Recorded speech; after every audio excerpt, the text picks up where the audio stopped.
할렐루야! 안녕하세요. 대전침례교회 명성 목사입니다. 오늘 8월 20일 함께 나누실 말씀은 창세기 19장 30절에서 38절 말씀이 되겠습니다.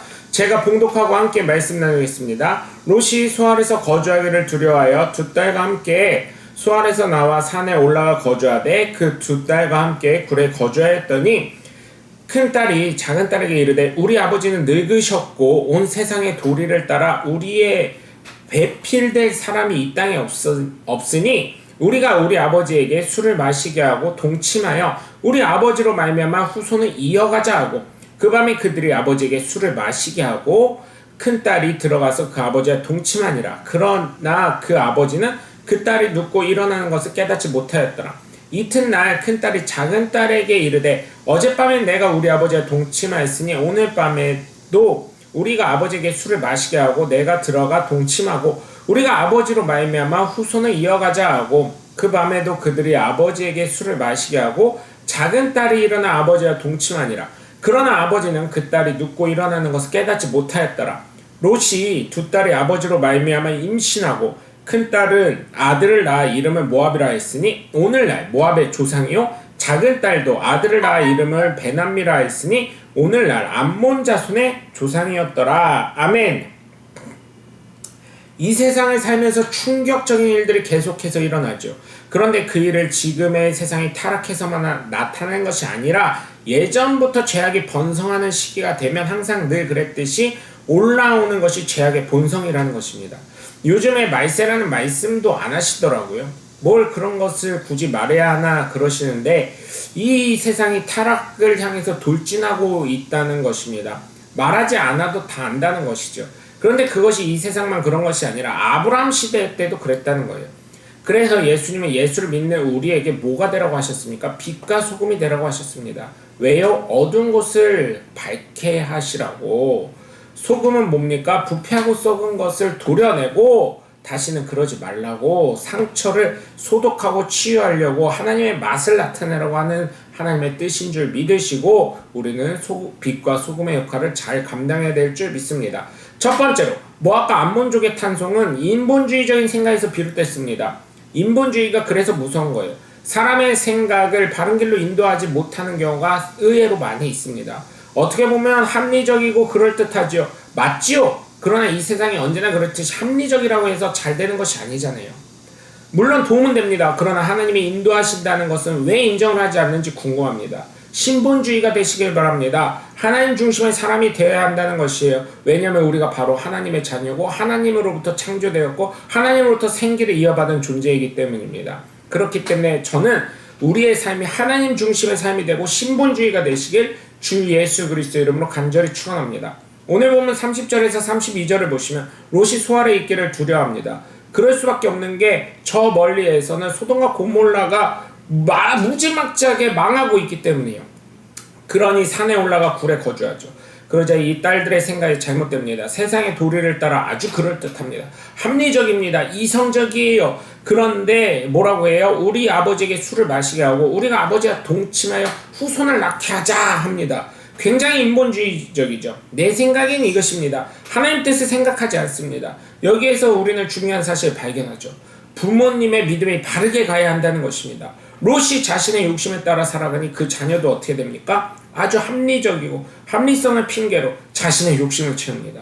그래서 결국은 생각을 지키지 못하고 마음을 지키지 못하는 또 다른 죄악의 자녀가 됩니다. 그래서 성경에서 말씀하신 것처럼 생각과 마음을 끝까지 잘 지키시는 저와 여러분 되시길 주 예수 그리스도 이름으로 간절히 축원합니다. 두 번째, 모압과 암몬 족속의 탄생은 비밀스러웠습니다. 굳이 잘못한 것이 아니라면 비밀스러울 이유가 어디 있어요? 비밀이 된다는 것은 결국은 무엇인가 문제가 있다는 것입니다. 무언가에 대한 잘못이 없다면 비밀스러울 필요 없어요. 왜 비밀스럽게 합니까? 무엇인가 깨름칙한 게 있다는 것입니다. 당당해 보십시오. 자신의 삶을 나타내고 드러내죠.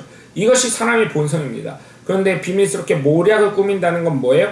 자기 자신 스스로 잘못을 알고 있다는 것입니다. 그러나 그 비밀이 끝까지 가나요? 끝까지 갈 수 없습니다. 왜냐하면 하나님이 다 보고 계시기 때문입니다. 그러니 하나님 앞에서의 삶이라는 코람대우를 잊지 않으시길 주 예수 그리스도 이름으로 간절히 축원합니다. 오늘 본문 33절에서 35절까지 보시면 그 밤에 아버지에게 술을 머지고 첫날은 큰딸이 둘째 날은 작은 딸이 동침을 합니다. 그리고 어떻게 돼요? 자신의 판단력이 흐려지니 어떻게 돼요? 자기가 그 딸들과 잔 것도 모릅니다. 누가 방탕해지고 싶어서 방탕해지는 사람 몇이나 되겠습니까? 근데 판단력이 흐려지니까 술에 과음하니까 술에 취해버리니까 그렇게 되는 건 아니겠어요? 여러분, 저는 하나님 앞에서의 삶이라는 신본주의 코람데오라는 것을 잊지 않으시길 주 예수 그리스도 이름으로 간절히 축원합니다. 세 번째로 모압과 암몬 족속의 탄생은 이스라엘의 가시같은 존재가 됩니다. 왜 그래요? 죄로 시작한 자녀이기 때문에, 하나님 중심의 자녀들이 아니고 사람 중심의 자녀이기 때문에 걸림돌이 됩니다. 내가 그렇게 믿었던 내 자녀들, 내 부모님, 내 형제자매들이 여러분 어떻게 보면 가장 큰 걸림돌이 될 때도 있잖아요. 그들이 하는 이야기 뭡니까? 네가 언제부터 그랬다고, 원래대로 살아. 이 이야기 빈번하게 들어보지 않으셨습니까? 여러분, 저는 다시금 태어난 거듭난 하나님의 귀한 자녀임을 저도 그렇고 여러분도 그렇고 잊지 않으시길 주 예수 그리스도의 이름으로 간절히 축원합니다. 다시금 옛사람으로 돌아가지 마시고 거듭난 하나님의 귀한 자녀의 반열에 있음을 기억하시고 믿고 그대로 지금과 같은 바른 믿음을 갖고 나아가시길 주 예수 그리스도의 이름으로 간절히 축원합니다. 오늘 본문 36절에서 39절을 보면 롯은 두 딸이 결국 임신하고 큰딸은 모압을 낳고 모압 족속의 선조가 되고 작은 딸은 베남미를 낳고 어떻게 돼요? 암몬 족속의 선조가 돼요. 결국 뒤에 성경을 보시면 아시지만 두 족속은 어때요? 이스라엘의 가시같은 존재가 됩니다. 모압이라는 이름의 뜻은 아비의 소생이라는 뜻이에요. 베남미는 내 근친의 아들이라는 뜻이에요. 이름 자체부터가 죄악된 거예요. 이 상식적이지 않습니다. 그러면서 어떻게 해요? 그들은 이스라엘이 가는 곳마다 방해하고 길을 막고 허락하지 않습니다. 이스라엘이 그들의 영토를 통과하는 것을 허락하지 않아요. 여러분, 결국은 어떻게 돼요? 그들 모압 자손과 암몬 자손들 다 하나님의 그 심판을 받게 되죠. 그렇기 때문에 여러분 정말 부탁을 드립니다. 정말 저는 다시금 부탁을 드려요. 처음부터 바른 길로 잘 심으셔서 여러분 하나님의 놀라운 은혜와 복을 누리시길 주 예수 그리스도 이름으로 간절히 축원합니다.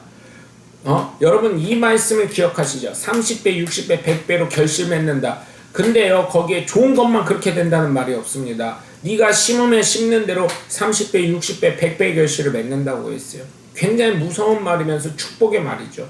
그렇기 때문에 잘 심어야 될 줄 믿습니다. 잘 심으시고 하나님 중심으로 살아가시고 하나님 제일주의로 살아가셔서 저와 여러분의 바른 믿음이 날마다 30배, 60배, 100배의 결실을 맺는 신본주의의 사람들, 하나님 중심의 사람들, 하나님 제일주의의 사람들이 되시길 주 예수 그리스도의 이름으로 간절히 축원합니다. 여러분 오늘도 함께 해주셔서 감사합니다. 저는 대전 침례교회 명성 목사였습니다. 감사합니다. 샬롬.